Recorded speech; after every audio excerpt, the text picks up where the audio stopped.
order the Advisory Planning Commission meeting for Monday, September 13th, 2021. First order of business is the approval of the minutes from the August 23rd meeting. So moved. Second.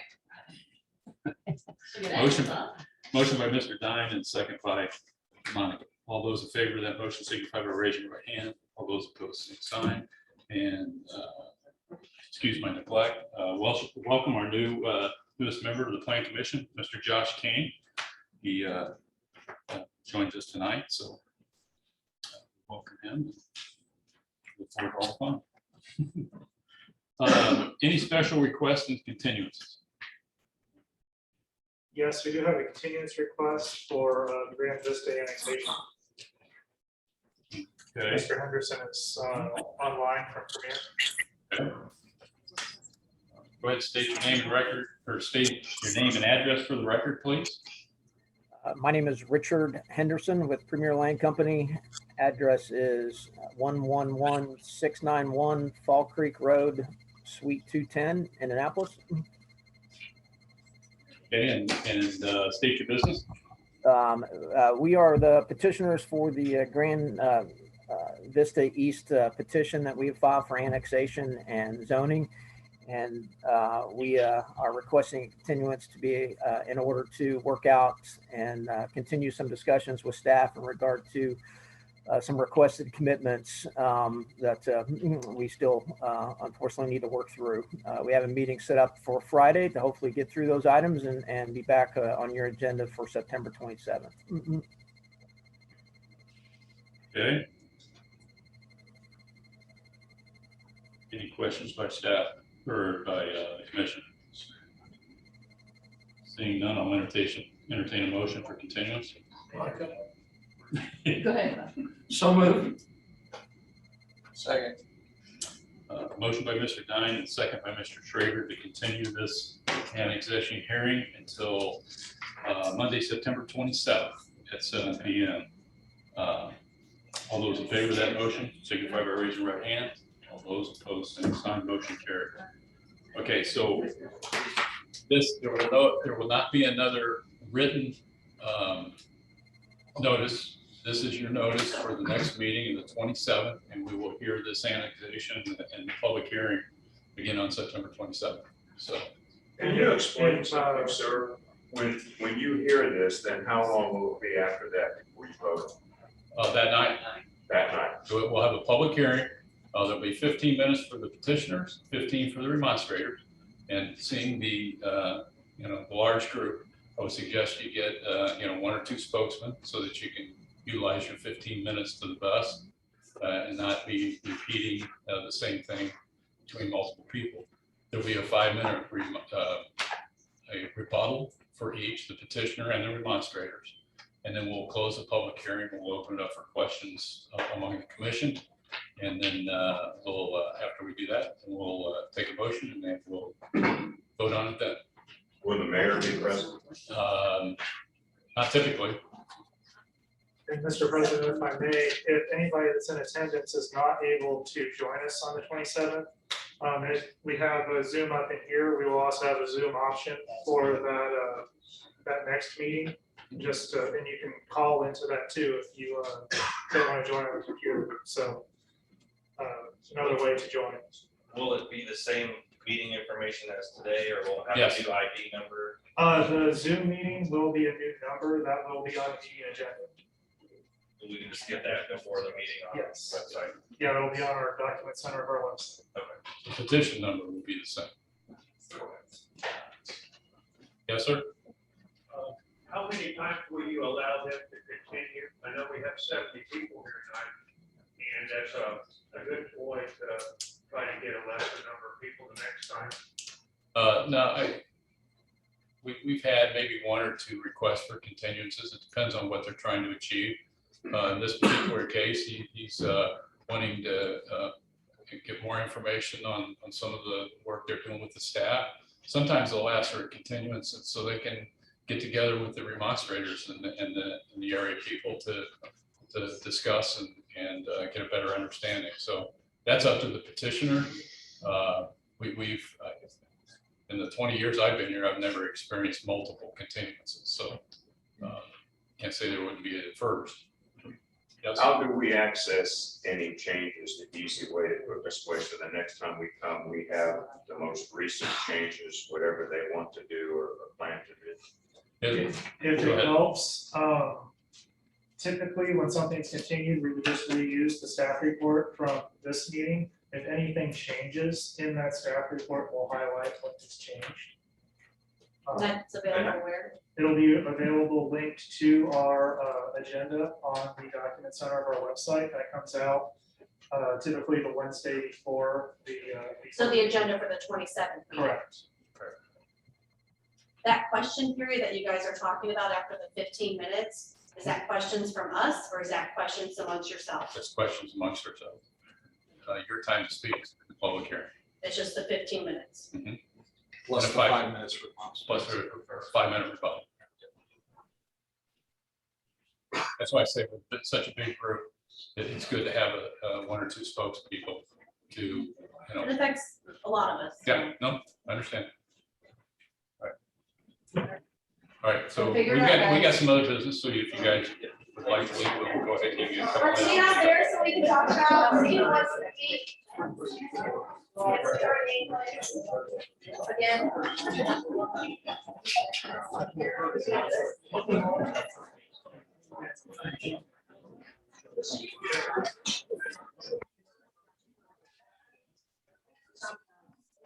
Thank you.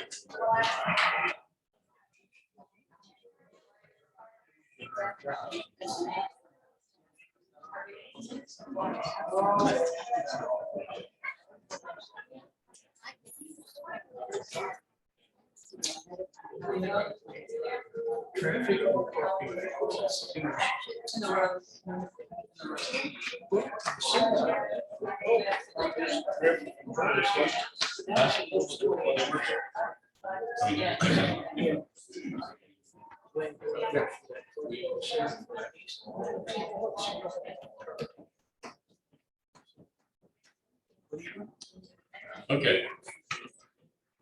I got one other question. I could real quick, so that everybody clear out. Does the petitioner at hand have any desire to reach out to one of our group members or our leaders to have a conversation before the next meeting? I don't know if he can hear you. Can he not hear us? Yeah, yes, I did. I would be happy to reach out and meet with whoever's in attendance or additional people that may want to meet prior to September 27th. I'm happy to do that. Dale, I think my contact information is available to them. Is it not on the petition? No. Sure. Yeah, what's your name? Joe Allen. Joe Allen? Yeah. I would like to speak to him as well. That's part of it. Well, my thing is we have a big group of people and it would probably be beneficial to both parties and the council if at least we had a cordial conversation before the 27th. I know you're trying to make changes, but we don't need any, special bringing things upon each other that don't need to be. When we can have a conversation, have questions up front, so everybody knows what's going on. That's our biggest issue. If you have the staff report available to you, my email, Dale Davis, is Okay. on there. Shoot me an email and I will connect you with Mr. Henderson. We'll just do 1 or 2 representatives. That way you don't have 50 or 70 people trying to ask you the same questions like they said, just to get through it quickly. So appreciate it. Thank you. Thank you. I'll give you my cell number, because I'd like to. No, I you can't. can't, no. You can't talk about any They're pending. not supposed to, I can't ask pending questions. matters, they're not supposed to be contacting members of the plan commission on a case that's pending before. Okay. I do have one other question. If you guys annex that property out there, who would be our council member assigned to that? I mean, is there a section for It's each council proposed to member? be in District 3, and I believe that's Mr. Williams. Mr. Williams, okay. Yes, Michael Okay. Williams. Very good. Thank you. You're welcome. Thank you. All right. Next order of business is old business. We have none. Old business from the floor. Seeing none. New business. PC 2021-071 parking landscape waiver request for URCO headquarters. No. This is not a public hearing, so the petitioner to state his, is there a petitioner here for this? Nathan Winslow is online. He represents. Oh, the I'm sorry. petitioner. Okay. Yeah, this is Nathan Winslow from American Structure Point. I will be representing this project tonight on behalf of Greg Gossett with ERMCO.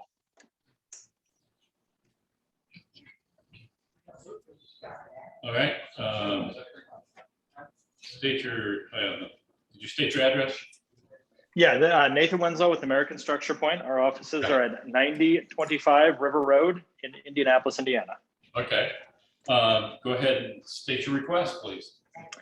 Yeah, so our request is for two waivers. The first waiver is for an exception to the foundation planting requirement. The recently adopted ordinance requires 15 feet of foundation landscape space along the building, along frontages with industrial and commercial developments of this size.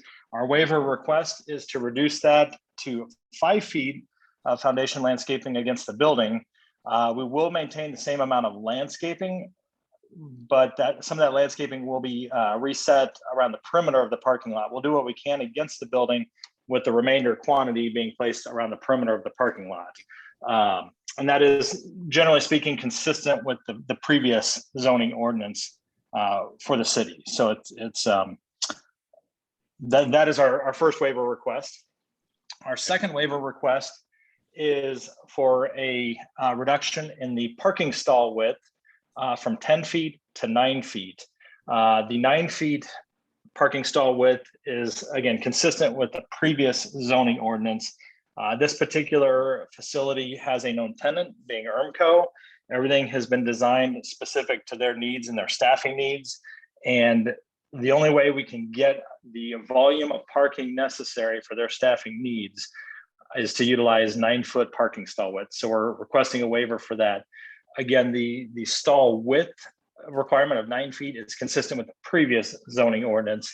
So this is a pretty typical width that's seen around. It's not anything extremely tight or abnormal, if I may say so.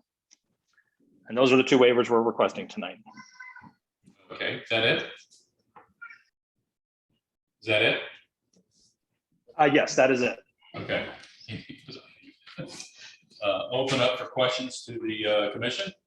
Sir, what type of vehicles we park those spaces? Is it your employees or like truck traffic or something? No, all of these stalls will be for typical employee parking, standard vehicles. Okay.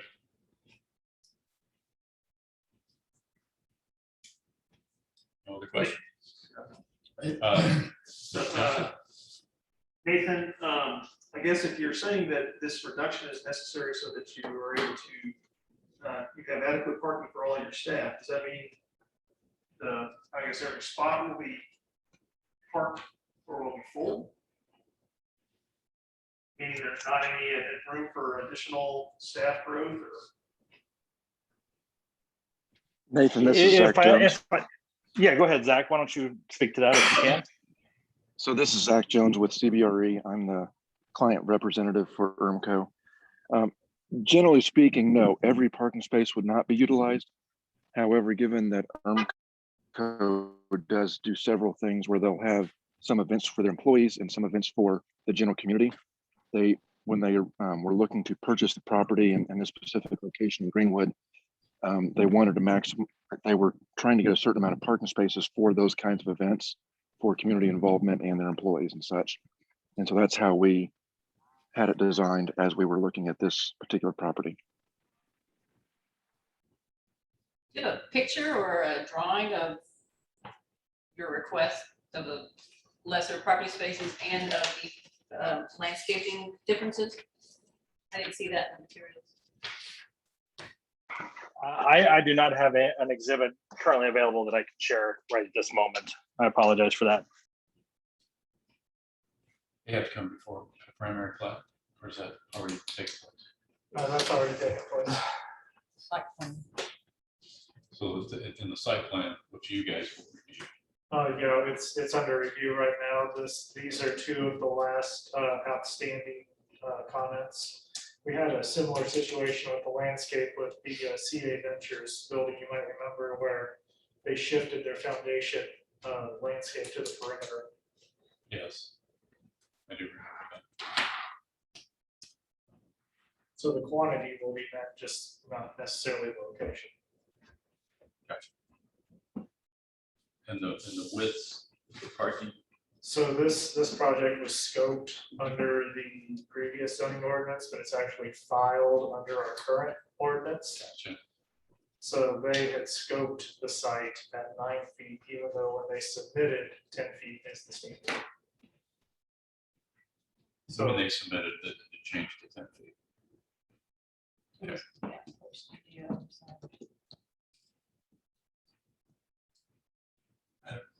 Statement.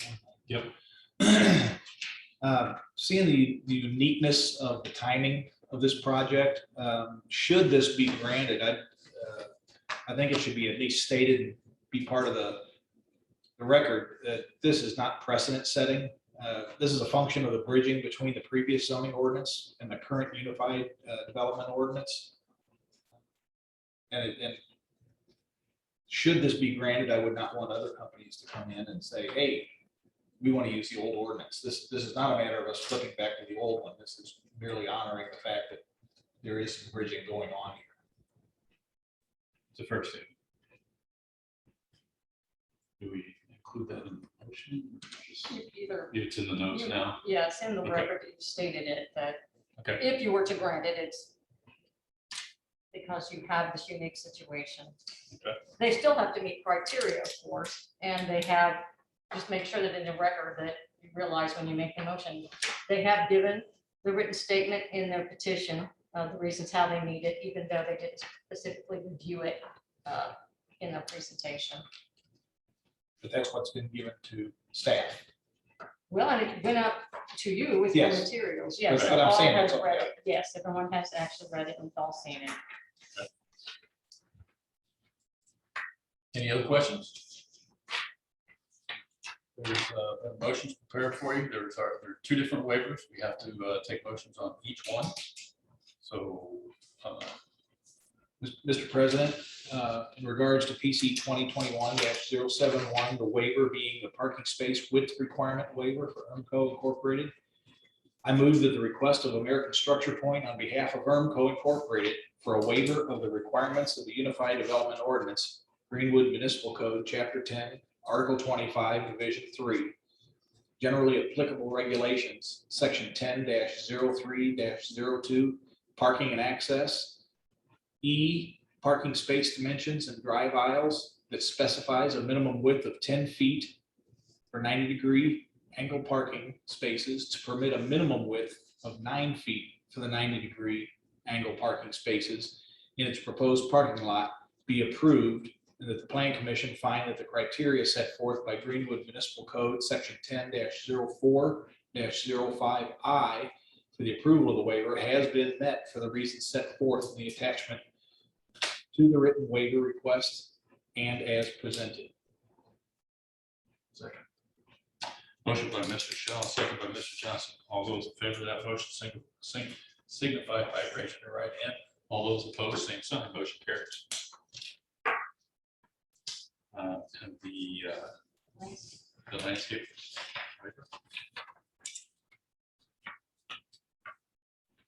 Mr. President, in regards to PC 2021-071, the landscape waiver request for UMCO Incorporated, I move that the request of American Structure Point on behalf of UMCO Incorporated for a waiver of the requirements of the Unified Development Ordinance, Greenwood Municipal Code, Chapter 10, Article 25, Division 3, generally applicable regulations, Section 10-03-06, landscaping and buffering, Paragraph G, foundation plantings, that specifies that properties over 25,000 square feet shall have a minimum 15-foot wide landscaping strip along the full length of a foundation facing the street to permit a 5-foot wide landscaping strip along the full length of the foundations facing streets, and the relocation of 10 feet of the required plantings to the perimeter of the parking lot be approved and that the Plan Commission find that ERMCO has met the criteria set forth by Greenwood Municipal Code, Section 10-04-05I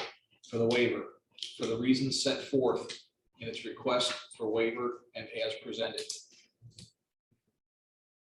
Okay.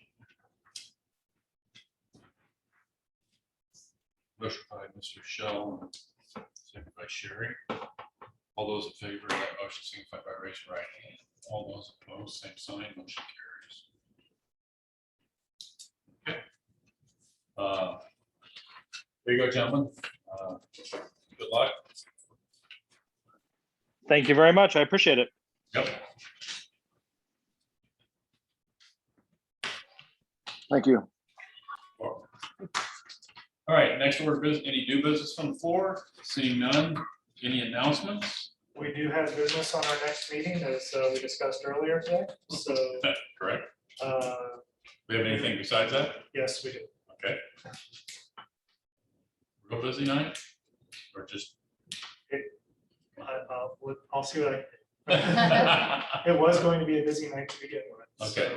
all right. Do put Monday Night Football on the Bring court. the popcorn. Can we put the Taylor property request at the bottom, or do we have to take them in a specific order? So So if we get the other stuff out of the way, then we've got the.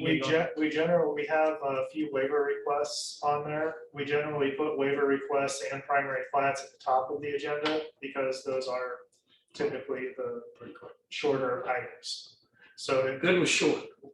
Well, but the annexation will be under old business. So that'll come first. Oh, that's first. Trent, come on. White out it moves. Right? You're right. We don't want their torches to burn out. Okay.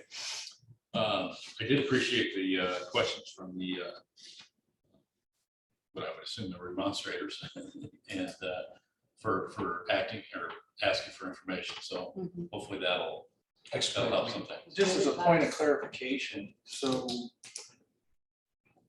as a member of the planning in this body, I can't talk to the community on these matters? You cannot. I'm just trying to speak- understand. You can't speak to anyone about a pending matter.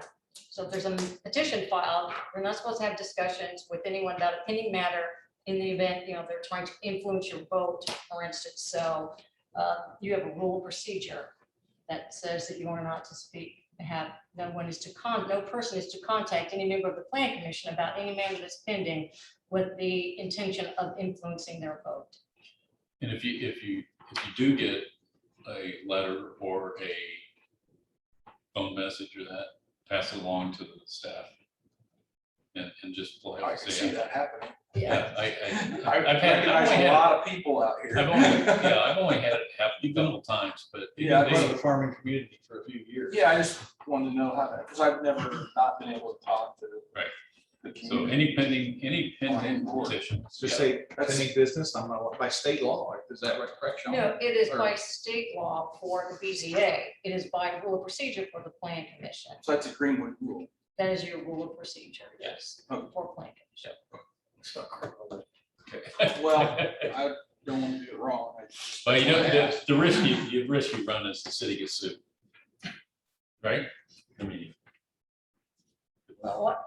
No, there's also a rule that says if you can't be unbiased or impartial or you're prejudiced, then you're supposed to recuse yourself and not participate. So if someone has had conversations with you in advance and you might have taken in information that's not presented at the meeting, et cetera, that might be taken into consideration, you might be therefore biased or prejudiced. So it's best to just keep it. No, distance. that's a great explanation. I just Yeah. wanted to ask. Sure.